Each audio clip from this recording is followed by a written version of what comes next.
Ya, assalamualaikum warahmatullahi wabarakatuh.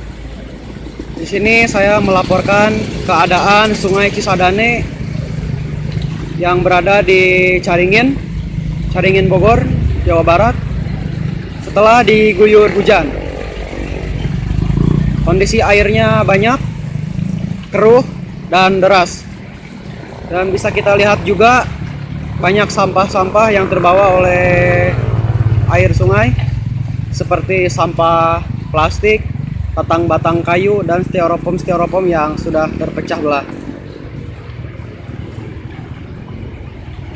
Hari ini hari Sabtu tanggal 9 Januari 2021 jam 15.20 jam 17.21 waktu Indonesia Barat.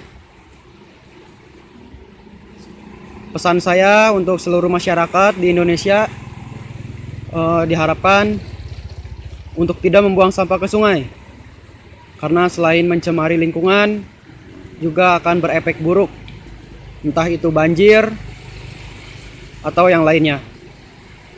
Cukup sekian dari saya. Terima kasih, jangan lupa di like, share, komen, dan subscribe. Dadah.